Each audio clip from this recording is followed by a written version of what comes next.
जिस उपदेश से राम जी को राजकुमार भगवान राम बने, वो उपदेश आप सुन रहे हैं।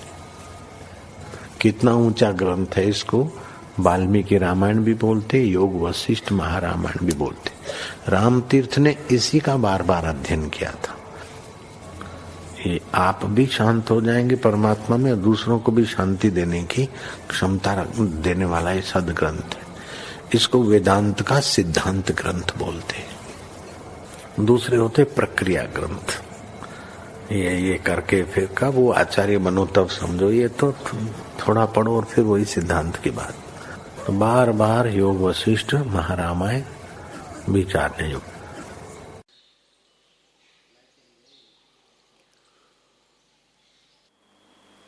ओम श्री सद्गुरु परमात्मने नमः। श्री वशिष्ठ जी बोले, हे रामचंद्र जी, जिन पुरुषों ने ज्ञान से अपना ज्ञान नष्ट नहीं किया, उन्होंने करने योग्य कुछ नहीं किया। अज्ञान से पहले अहम भावना होती है, तब आगे जगत भासित होता है। जब जीव लोक परलोक की भावना करता है और इसी भावना से जन्म मरण पाता है, हे रामचंद्र जी, जब तक हृदय में संसार का शब्द अर्थ दृढ़ है, तब तक शब्द अर्थ के अभाव का चिंतन करें, और जहां जगत भासित होता है वह ब्रह्म की भावना करे। जब ब्रह्म भावना करेगा, संसार के शब्द अर्थ से रहित होगा, उससे आत्मपद भासित होगा। हे रामचंद्र जी, इस संसार में दो पदार्थ हैं, एक यह लोक और दूसरा परलोक। अज्ञानी इस लोक का उद्यम करते हैं, परलोक का नहीं करते, इससे दुख पाते और उनकी तृष्णा नहीं मिटती। विचारवान पुरुष परलोक का उद्यम करते हैं, इससे यहां भी शोभा पाते हैं और परलोक में भी सुख पाते हैं। उनके दोनों लोकों के कष्ट मिट जाते हैं। जो इस लोक का उद्यम करते हैं, उनके दोनों दुखदायक होते हैं, अर्थात यह तृष्णा नहीं मिटती और आगे जाकर नरक भोगते हैं। जिन पुरुषों ने आत्मा की भलाई का यत्न किया है, उनको वही सिद्ध होता है और वे सुखी होते हैं। जिसने यत्न नहीं किया, वह दुखी होता है। हे रामचंद्र जी, यदि पुरुष अपना प्रयत्न और साथ ही सत्संग करे, तो इस संसार समुद्र से तर जाएगा और किसी प्रकार नहीं तर सकता। हे रामचंद्र जी, इस जीव को दो रोग है, एक यह लोक और दूसरा परलोक। उनमें वह दुख पाता है। जिन पुरुषों ने संतों के संगरूपी औषधि से इन रोगों की चिकित्सा की है, वे मुक्त रूप है, और जिन्होंने वह औषध नहीं की, वे पुरुष पंडित हो तो भी दुख पाते हैं। वह औषधि क्या है? शम, दम और सत्संग। इन साधनों के यत्न से जिसने आत्मपद पाया है, वह कल्याण मूर्ति है। हे रामचंद्र जी, चिकित्सा भी यही है। जिसने औषधि की, वह कृतार्थ हुआ, और जिन्होंने न की, वे भोगों में लिपटे रहे। वे मूर्ख वहां पड़ेंगे जहां फिर कोई औषधि न पाएंगे। इससे हे रामचंद्र जी, भोगों का त्याग करके और आत्मविचार में सावधान हो रहो, यही औषधि है। श्री योग वशिष्ठ महारामायण निर्वाण प्रकरण सर्ग 218। श्री राम जी ने पूछा, हे भगवान, तुम कहते हो कि जगत अविद्यमान है, पर अज्ञान से स्वप्न की नहीं सत्य लगता है। इससे विद्यमान भी है, और जैसे स्वप्न का नगर शून्य है, वैसे यह जगत अज्ञान रूप है। वह अज्ञान क्या है और अविद्या कितने काल की है, किसको होती है और इसका प्रमाण क्या है, कृपा कर कहिए। श्री वशिष्ठ जी बोले, हे रामचंद्र जी, जो कुछ तुमको जगत दिखता है वह सब अविद्या है। वह अविद्या अनंत है। देश और काल से इसका अंत कभी नहीं होता। जिसको अपने वास्तव स्वरूप का ज्ञान है उसको यह सत दिखाई देती है। इस पर इतिहास है, सो तुम सुनो। हे रामचंद्र जी, आत्मरूपी चिदाकाश के अणु में अनंत ब्रह्मांड स्थित है। उनमें से एक ब्रह्मांड इसी के समान है। उस ब्रह्मांड के जगत में तुरमत नामक का एक देश है, जिसका राजा विपश्चित था। वह एक समय अपनी सभा में बैठा था। उसके चारों ओर उसकी बड़ी तेजस्वी सेना उपस्थित थी। वह अग्नि देवता के सिवा और किसी देवता को न पूजता था। राजा बड़ी लक्ष्मी से शोभित और बहुत गुणों और ऐश्वर्य से संपन्न था। एक समय वह सभा में बैठा था कि पूर्व दिशा की ओर से हरकारा आया और उसने कहा, हे भगवान, तुम्हारा जो पूर्व दिशा का मंडलेश्वर था वह बुढ़ापे से मरकर मानो यमराज को जीतने गया है। इसके पूर्व दिशा की रक्षा करो, क्योंकि वहां और मंडलेश्वर आ रहे हैं। हे रामचंद्र जी, इस प्रकार वह कहता ही था कि दूसरा हरकारा पश्चिम से आया और कहने लगा कि हे भगवान, तुमने जो पश्चिम दिशा का मंडलेश्वर किया था वह तप करते करते मर गया है। वहां एक और मंडलेश्वर आ रहा है, इसलिए वहां की रक्षा करो। हे रामचंद्र जी, इस प्रकार दूसरा हरकारा कह ही रहा था कि और एक हरकारा आया। उसने कहा, हे भगवान, दक्षिण दिशा का मंडलेश्वर पूर्व पश्चिम की रक्षा के निमित्त गया था, सो मार्ग ही में मर गया। इससे दोनों की रक्षा के लिए सेना भेजो, क्योंकि एक प्रबल शत्रु आया है और अब विलंब का समय भी नहीं। शीघ्र सेना भेजिए। हे रामचंद्र जी, यह सुनकर राजा बाहर निकला और कहने लगा कि सब सेना मेरे पास होकर दिशाओं की रक्षा के लिए जावे। बड़े बड़े शस्त्र, हाथी, घोड़े, रथ आदि सेना ले जाओ। हे रामचंद्र जी, इस प्रकार राजा कहता ही था कि एक और पुरुष आया और बोला, हे भगवान, उत्तर दिशा की ओर जो तुम्हारा मंडलेश्वर था उसके ऊपर और शत्रु आ गया है और बड़ा युद्ध हो रहा है। इससे उसकी रक्षा के लिए शीघ्र ही सेना भेजो। अब विलंब का समय नहीं है। मैं लौटा जाता हूं, क्योंकि मेरा स्वामी युद्ध कर रहा है। हे राघव, यूं कहकर वह चला गया। तब द्वारपाल ने आकर कहा कि हे भगवान, उत्तर दिशा का मंडलेश्वर आया है, आज्ञा हो तो ले आऊं। राजा ने कहा, ले आओ। वह उसे ले आया। उस मंडलेश्वर ने राजा के सम्मुख आकर प्रणाम किया। राजा ने देखा कि उसके अंग टूटे हैं और मुख से रुधिर निकल रहा है, पर ऐसी अवस्था में भी उस धैर्य संयुक्त मंडलेश्वर ने कहा कि हे भगवान, मेरे अंगों की यह दशा हुई है। मैं तुम्हारे देश की रक्षा करने को चला था, पर मेरे ऊपर शत्रुओं ने आक्रमण किया। मेरी सेना थोड़ी थी, इस कारण दौड़कर तुम्हारे पास आया हूं कि प्रजा की रक्षा करो। हे रामचंद्र जी, जब इस प्रकार उसने कहा, तब राजा ने सब मंत्रियों को बुलाया। मंत्री राजा के पास आए और बोले, हे भगवान, अब 3 उपाय छोड़कर चौथा उपाय करो, अर्थात एक नम्रता, दूसरा धन देना और तीसरा बुद्धि का भेद। ये तीनों अब नहीं चल सकते।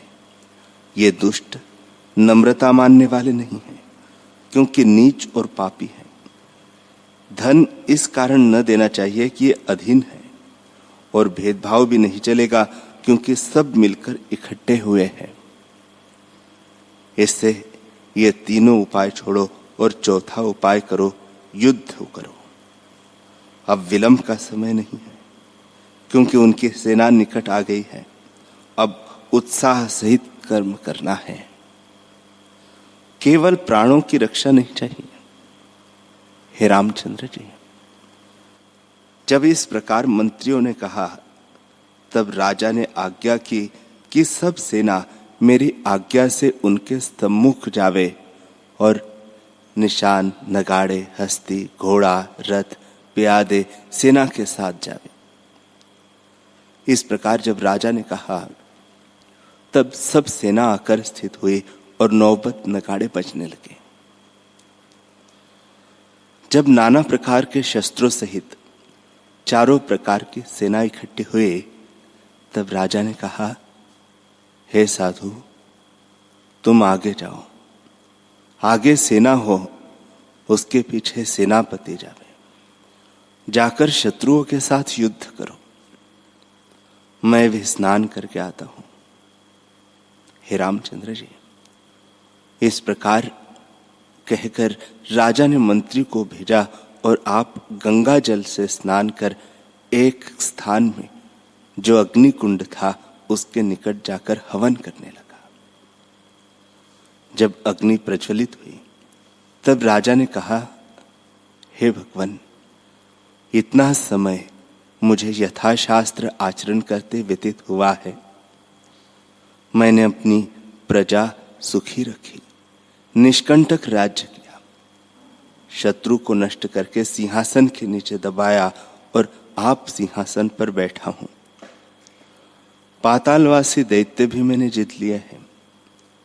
10 दिशाएं अपने अधीन की हैं। 7 समुद्र तक लोग मेरे भय से कांपते हैं और सब जगह मेरी कीर्ति फैल रही है। रत्नों से मेरे कोष भरे हुए हैं। वस्त्र, सेना, घोड़े और हाथी भी बहुत है। मैंने बड़े भोग भी भोगे और बड़े बड़े दान भी किए हैं। सिद्ध और देवता भी मेरा यश गाते हैं। निदान सब और मेरा यश फैला है। अब शरीर भी बूढ़ा हुआ और क्षोभ भी प्राप्त हुआ है। इससे अब मेरा जीने से मरना भला है। हे भगवान, मैं तुमको शेष निवेदन करता हूं, कृपा करके स्वीकार करो। यदि मुझ पर प्रसन्न हो तो मुझे 4 रूप दो, जिससे मैं चारों ओर जाऊं, और जब जहां मुझे कुछ कष्ट हो वह दर्शन देना। हे रामचंद्र जी, इस प्रकार कहकर उसने खड़ंग निकाला और अपना शीश काटकर अग्नि में डाल दिया। तब धड़ भी आप ही अग्नि में जा पड़ा और शीश धड़ दोनों भस्म हो गए, अथवा अग्नि ने भक्षण कर लिए। तब उसी की सी 4 मूर्तियां कुंड से निकल आई। वे उसी के से आकार, वस्त्र, भूषण, मुकुट, कवच और नाना प्रकार के शस्त्र धारण किए थे। हे रामचंद्र जी, तब बड़े तेजस्वी वे चारों राजा विपश्चित के रूप में प्रकट हुए। रथ, हाथी, घोड़े, प्यादे और चारों प्रकार की सेना भी प्रकट हुई। निदान चारों ओर शत्रुओं से बड़ा युद्ध होने लगा। नगर जलने लगे, बड़ा हाहाकार होने लगा। शूरवीर युद्ध में उछल उछल कर लड़ते और प्राण त्यागते थे। बड़े रुधिर के प्रवाह चलते थे।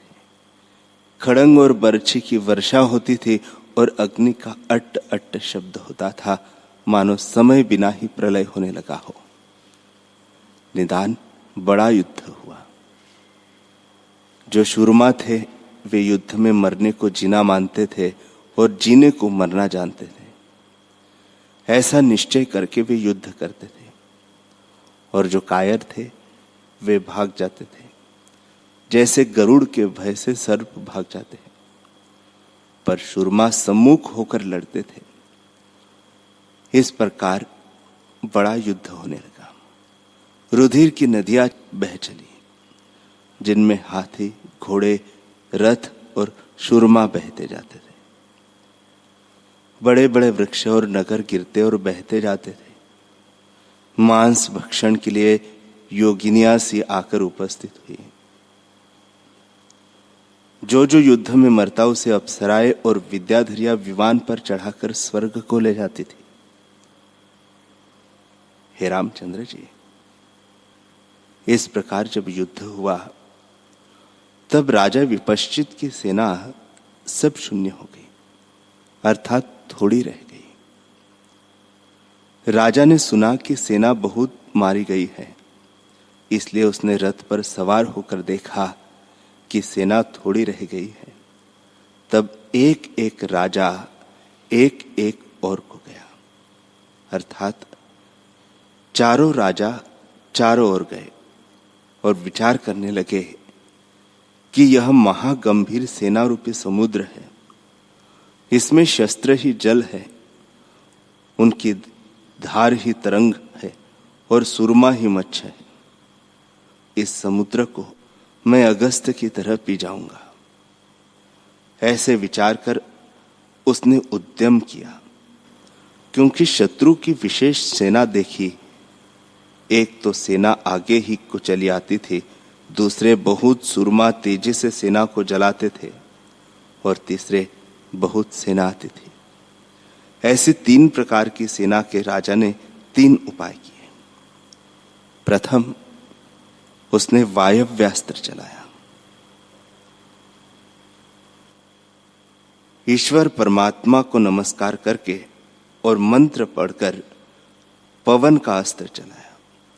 इससे अंधेरी छा गई और जितनी सेना आगे चली आती थी वह सब उल्टी उड़ने लगी।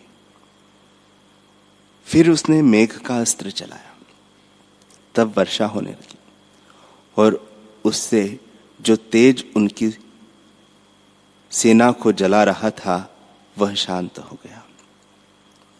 उसके बाद उसने शिव का अस्त्र चलाया। उसमें से प्रथम शस्त्रों की नदी चली, फिर त्रिशूलों की नदी, फिर चक्रों की नदी चली, फिर वज्र की नदी चली, बर्छी की नदी चली, बिजली की नदी चली और अग्नि इत्यादि की नदियां चली। दूसरे शस्त्रों और अस्त्रों की वर्षा हुई। जब इस प्रकार नदियां बह चली तब जो कुछ सेना सम्मुख आती थी वह मृतक हो गई।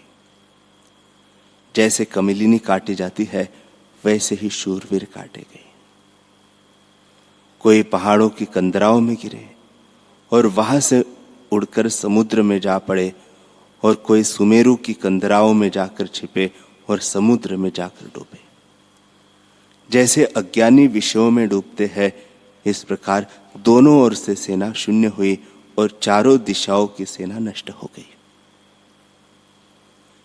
नीच से नीच देशों के ओर पहाड़ की कंदराओं के रहने वाले सब बहते जाते थे। हे रामचंद्र जी, कई शस्त्रों से और कई आंधी से उड़े, वे सब क्षेत्रों में जा पड़े। कई वन में और कई नीचे देशों में गिरे। जो पुण्यवान थे वे उत्तम क्षेत्र में जा पड़े और मृतक होकर स्वर्ग को गए, और पापी नीच देशों में जा पड़े, उससे दुर्गति को प्राप्त हुई। कई पिशाच हुए, कितने को विद्याधरिया ले गई और कई ऋषिश्वरों के स्थानों में जा पड़े, उनकी उन्होंने रक्षा की। इसी प्रकार कितने बाणों से छेदे हुए नष्ट हुए और कई रुधिर की नदियों में बहते समुद्र की ओर चले गए। हे रामचंद्र जी, जब सब सेना नष्ट हो गई तब आकाश शुद्ध हुआ। जैसे ज्ञानी का मन निर्मल होता है वैसे ही आकाश अधिक क्षोभ से रहित हुआ। जब सब सेना समाप्त हो गई तब चारों राजा आगे चले। हे रामचंद्र जी, निदान चारों विपश्चित चारों दिशाओं के समुद्रों तक जा पहुंचे। तब उन्होंने क्या देखा कि बड़े गहरे समुद्र हैं, कहीं रत्न, कहीं हीरा, मोती इत्यादि चमकते हैं। बड़े गहरे समुद्र में बड़े मच्छर और तरंग उछलते हैं। रेती में नाना प्रकार के लौंग, इलायची, चंदन इत्यादि के वृक्ष समुद्र तट पर जाकर देखे। श्री वशिष्ठ जी बोले, हे रामचंद्र जी, जब इस प्रकार राजा विपश्चित समुद्र के पार जा पहुंचा, तब उसके साथ जो मंत्री पहुंचे थे, उन्होंने राजा को सब स्थान दिखाए जो बड़े गंभीर थे। बड़े गंभीर समुद्र जो पृथ्वी को चहुफेर घेरे थे, वे भी दिखाए, और बड़े बड़े तमाल वृक्ष, बावलिया, पर्वतों की कंदरा, तालाब और नाना प्रकार के स्थान दिखाए। ऐसे स्थान राजा को मंत्री ने दिखाकर कहा, हे राजन, 3 पदार्थ बड़े अनर्थ और परम सार के कारण हैं। एक तो लक्ष्मी, दूसरा आरोग्य, और तीसरा यौवन अवस्था। जो पापी जीव हैं, वे लक्ष्मी को पाप में लगाते हैं, देह के आरोग्य से विषयों का सेवन करते हैं, और यौवन अवस्था में भी सुकृत नहीं करते, पाप ही करते हैं। और जो पुण्यवान हैं, वे इन्हें मोक्ष में लगाते हैं, अर्थात लक्ष्मी से यज्ञादिक शुभ कर्म और आरोग्य से परमार्थ साधते हैं, और यौवन अवस्था में भी शुभ कर्म करते हैं, पाप नहीं करते। हे रामचंद्र जी, जैसे समुद्र और पर्वत के किसी स्थान में रत्न और किसी स्थान में घोंगे होते हैं, वैसे ही संसार समुद्र में भी कहीं रत्नों की नाई ज्ञानवान होते हैं और कहीं अज्ञानी रूपी घोंगे होते हैं। हे राजन, यह समुद्र मानो जीवन मुक्त है, क्योंकि जल से भी मर्यादा नहीं छोड़ता और राग द्वेष से रहित है। किसी स्थान में दैत्य रहते हैं, कहीं पंखों से युक्त पर्वत, कहीं बड़वाग्नि और कहीं रत्न है, परंतु समुद्र को न किसी स्थान में राग है न द्वेष। जैसे ज्ञानवान को किसी में राग द्वेष नहीं होता, परंतु सब में ज्ञानवान कोई बिरला ही होता है। जैसे जिस सीपी और बांस से मोती निकलते हैं, वे विरले ही होते हैं, वैसे ही तत्वदर्शी ज्ञानवान कोई बिरला ही होता है। हे रामचंद्र जी, यहां की संपूर्ण रचना देखो कि कैसे पर्वत है, जिनके किसी स्थान में पक्षी रहते हैं, किसी स्थान में विद्याधर रहते हैं, कहीं देविया विलास करती है, कहीं योगी रहते हैं, और कहीं ऋषीश्वर मुनीश्वर, कहीं ब्रह्मचारी वैराग्यादिक पुरुष रहते हैं। यह द्वीप है और 7 समुद्र है, जिनके बड़े तरंग उछलते हैं, और पर्वत का कौतुक आकाश, चंद्रमा, सूर्य, तारे, ऋषि मुनि आदि को देखो। और देखो कि सबको आकाश स्थान दे रहा है, पर महापुरुष की नाई आप सदा असंग रहता है। वह शुभ अशुभ दोनों के लिए समान है। स्वर्ग आदि शुभ स्थान और चांडाल पापी आदि के निवास स्थान नरक अपवित्र है, परंतु आकाश दोनों के लिए समान है। असंग होने के कारण निर्विकार है। जैसे ज्ञानी का मन सब स्थानों से निर्लेप होता है, वैसे ही आकाश सब पदार्थों से असंग न्यारा है, और महात्मा पुरुष की नाई सर्वव्यापी है।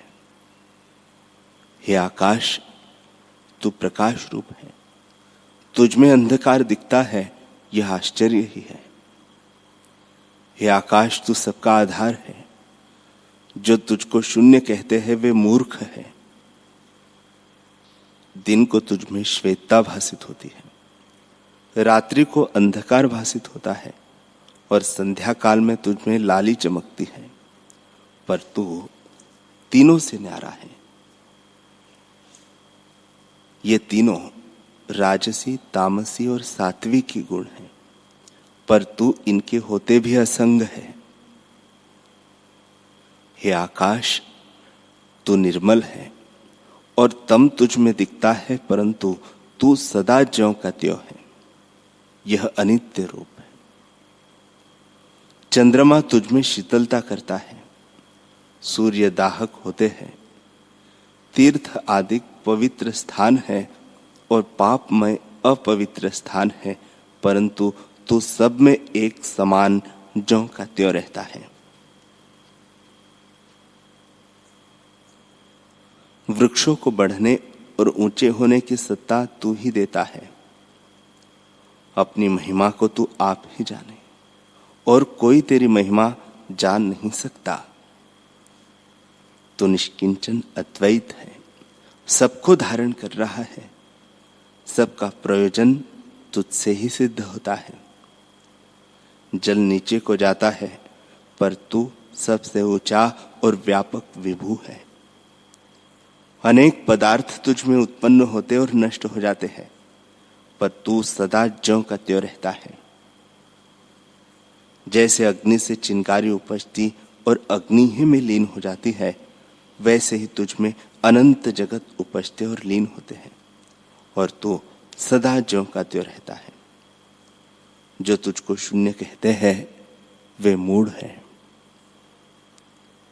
हे राजन, ऐसा आकाश कौन है वह भी तुम सुनो। ऐसा आकाश आत्मा है, जो चैतन्य आकाश है और जिसमें अनंत जगत उत्पन्न और लीन हो जाते हैं। उसको जो शून्य कहते हैं वे महामूर्ख है। जो सबका अधिष्ठान है, सबको धारण कर रहा है और सदा निसंग है, ऐसे चिदाकाश को नमस्कार है।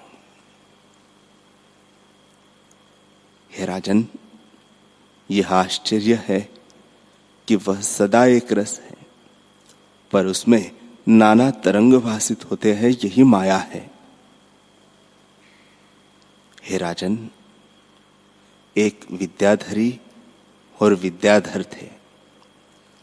उनके मंदिर में एक ऋषि आ पहुंचा, पर उस विद्याधर ने उसका आदर सत्कार नहीं किया। इससे ऋषिश्वर ने शाप दिया कि तू 12 वर्ष तक वृक्ष होगा। निदान वह विद्याधर वृक्ष हो गया, पर अब हम आए हैं। हमारे देखते ही वह शाप से मुक्त हो वृक्ष भाव को त्याग कर फिर विद्याधर हुआ है। यह ईश्वर की माया है कि कभी कुछ हो जाता है और कभी कुछ हो जाता है। हे मेघ, तू धन्य है, तेरी चेष्टा भी सुंदर है। तीर्थों में सदा तेरी स्थिति है। तू सबसे ऊंचे विराजता है और सब आचार तेरा भला दिखता है, परंतु एक तुझ में नीचता है। ओले की वर्षा करता है, जिससे खेती नष्ट हो जाती है और फिर नहीं उगती। वैसे ही अज्ञानी की चेष्टा देखने भर को सुंदर है और हृदय मूर्ख है। उनकी संगति बुरी है। ज्ञानवान की चेष्टा देखने में भली नहीं तो भी उसकी संगति कल्याण करती है। हे राजन, सब में नीच कुत्ता है, क्योंकि जो कोई उसके निकट आता है उसे काट लेता है। वह घर घर में भटकता फिरता और मलिन स्थानों में जाता है। वैसे ही अज्ञानी जीव श्रेष्ठ पुरुषों की निंदा करता है, पर मन में तृष्णा रखता है और विषय रूपी मलिन स्थानों में गिरता है। वह मूर्ख मनुष्य मानो कुत्ता है, बल्कि कुत्ते से भी नीच है। ब्रह्मा ने संपूर्ण जगत रचा है, परंतु उसमें कुत्ता सबसे नीच है। पर कुत्ता क्या समझता है, सो तुम सुनो। एक पुरुष ने कुत्ते से प्रश्न किया कि हे कुत्ते, तुझसे कोई नीच है या नहीं? तब कुत्ते ने कहा कि मुझसे भी नीच मूर्ख मनुष्य है, उससे मैं श्रेष्ठ हूं, क्योंकि प्रथम तो मैं शूरमा हूं, दूसरे जिसका भोजन खाता हूं उसकी रक्षा करता हूं और उसके द्वारे बैठा रहता हूं। पर मूर्ख ये तीनों कार्य नहीं करते, इससे मैं उनसे श्रेष्ठ हूं। मूर्ख को देह अभिमान है, इससे वह कुत्ते से भी नीच है। हे राजन, परम अनर्थ का कारण देह अभिमान है। देह अभिमान से जीव परम आपदा को प्राप्त होता है। वह मूर्ख नहीं मानो कौवा है, जो सबसे ऊंची टहनी पर बैठकर कांव कांव करता है। हे राजन, कमल की खान तालाब के निकट एक कौवा जा निकला तो क्या देखा कि भौरे बैठे कमल की सुगंध लेते हैं। उनको देखकर वह हंसने लगा और कांव कांव शब्द करने लगा। तब उसको देख भौरे हंसे कि यह कमल की सुगंध क्या जाने। वैसे ही जिज्ञासु भौरे के समान है, जो परमार्थ रूपी सुगंध लेते हैं। जो अज्ञानी रूपी कौवे हैं, वे परमार्थ रूपी सुगंध को नहीं जानते। इस कारण मूर्ख को देखकर जिज्ञासु हंसते हैं।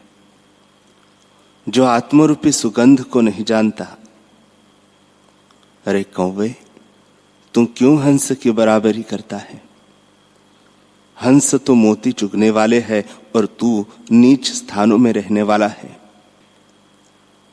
मंत्री ने कहा, हे कोयल, तुम कमल को देखकर क्या प्रसन्न होती हो? प्रसन्न तो तब हो जब वसंत ऋतु हो, पर यह तो वर्षा काल है। ये फूल ओलों से नष्ट हो जाएंगे। हे राजन, कोयल रूपी जो जिज्ञासु है, उनको यह उपदेश है। हे जिज्ञासु, जो सुंदर पदार्थ तुमको दिखते हैं, उनको देखकर तुम क्यों प्रसन्न होते हो? प्रसन्न तो तब हो जो सत्य हो, पर ये तो मिथ्या है और अविद्या के रचे हैं। तुम क्यों प्रसन्न होते हो? अपनी बिरादरी में जाकर बैठो और अज्ञानी का संग छोड़ दो। जैसे कौवा हंसों में जा बैठता है तो भी उसका चित्त गंदगी खाने में लगा होता है और हंस के आहार मोतियों की ओर देखता भी नहीं, वैसे ही अज्ञानी जीव कभी संतों की संगति में जा बैठता है तो भी उसका चित्त विषयों की ओर ही घूमता रहता है, स्थिर नहीं होता। जैसे कोयल का बच्चा कौवे को माता पिता जानकर उनमें जा बैठता है, तब उनकी संगति से वह भी गंदगी खाने वाला हो जाता है। इससे कोयल उसको वर्जन करती है कि अरे बेटा, तू कौवे की संगति में मत बैठ, अपने कुल में बैठ, क्योंकि तेरा भी नीच आहार हो जाएगा। वैसे ही जिज्ञासु जो अज्ञानी का संग करता है, तो उसके अनुसार उसको भी विषयों की तृष्णा उत्पन्न होती है। तब ज्ञानी उसको वर्जन करते हैं कि रे जिज्ञासु, तू मूर्ख अज्ञानियों में मत बैठ, अपना कुल जो संतजन है उनमें बैठ। जैसे कोयल के बच्चे को कौवे सुख देने वाले नहीं होते, वैसे ही मूर्ख तुमको सुख देने वाले नहीं होंगे।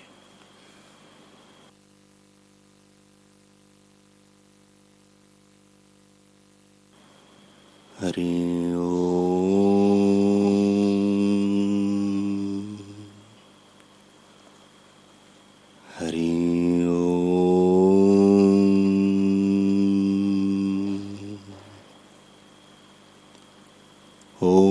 सहनाववतु सहनौ भुनक्तु सह वीर्यं करवावहै तेजस्विनावधीतमस्तु मा विद्विषावहै। ओम शांति शांति शांति। श्री सद्गुरुदेव भगवान की